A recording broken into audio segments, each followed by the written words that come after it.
Voltando aqui para os nossos assuntos de mercado, porque temos duas entrevistas importantíssimas hoje, já adianto a vocês, sobre o principal tema econômico/político do dia, que são as audiências públicas no USTR, que é o Escritório de Representação Comercial dos Estados Unidos, em Washington, D.C. Quem fala daqui a pouco é o pré-candidato à presidência da República, Flávio Bolsonaro.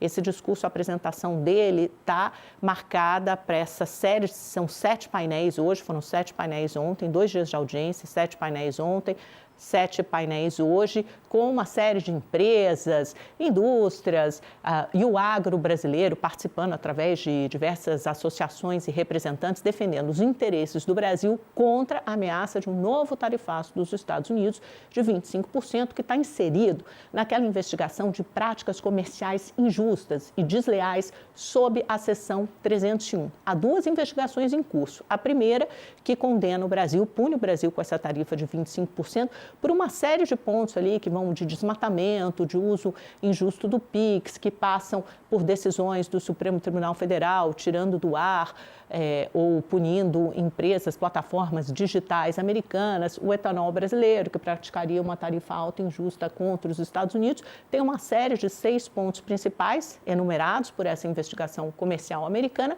e agora a chance nessa audiência pública do setor civil e do setor produtivo se defender. O governo brasileiro não participa diretamente, enviou observadores, embaixadores da Embaixada Americana lá em Washington para acompanhar as sessões de ontem e de hoje. E por que não participa diretamente? Porque entende que isso já está sendo feito por meio de negociações bilaterais, tete a tete, por videoconferência ou pelo primeiro escalão, os representantes políticos, o representante do escritório comercial americano Jameson Greer e seu contraparte no Brasil, que é o ministro do Desenvolvimento, Indústria, Comércio e Serviços, Márcio Elias, e também pelas equipes técnicas subordinadas a esses 2 políticos, a esses 2 representantes.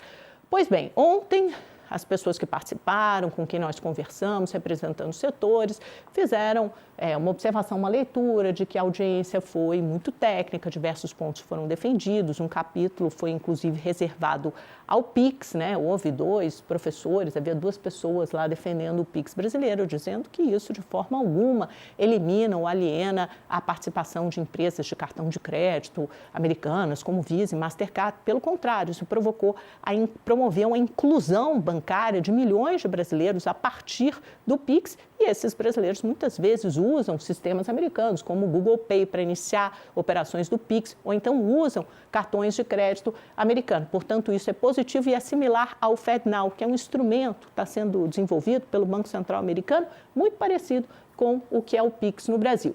E o Flávio Bolsonaro vai participar hoje, pelo que eu apurei, o que ele vai defender? Primeiro, ele vai se colocar, se manifestar contrariamente às tarifas.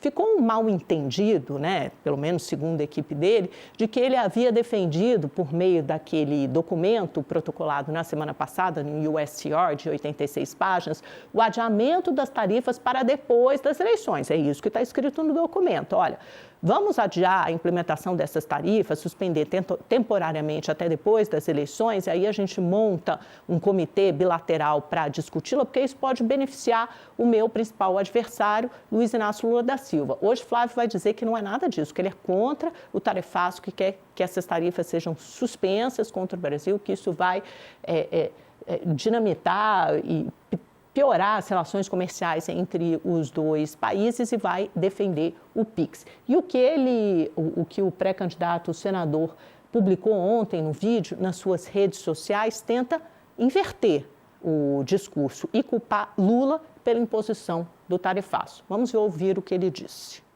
Eu queria entender o que passa na cabeça de uma pessoa que não enxerga a força que o Lula faz para que os produtos brasileiros sejam tarifados pelos Estados Unidos, para ele usar a falsa narrativa de defesa da soberania. Ele está se lixando para a soberania brasileira. Por causa do efeito Lula, é que hoje o Brasil tem chance de ser tarifado. E aí, pessoal, o Itamaraty ontem protocolou um segundo documento de defesa sobre uma outra ameaça de tarifaço nos Estados Unidos. Está aqui na reportagem do UOL, mas dessa vez sobre aquela tarifa de 12,5% que os Estados Unidos aplicaram também por meio dessa seção 301 da Lei de Comércio de 1974 a 60 países, entre eles o Brasil, argumentando que eles importam produtos com uso de trabalho forçado, trabalho escravo. E aí, o governo brasileiro rejeitou as conclusões dessa investigação e pediu que o país, os Estados Unidos, não apliquem tarifas contra produtos. O Mauro Vieira assinou essa contestação peticionada, protocolada no USTR. O Brasil considera a medida sem base legal ou factual e afirma que taxas unilaterais prejudicam a cooperação entre os países. E argumentou também o Itamaraty que o governo americano não apresentou provas concretas na investigação. Não há evidência, segundo esse documento do governo brasileiro, de que bens e produtos com trabalho forçado tenham entrado no mercado americano ou prejudicado os seus produtores.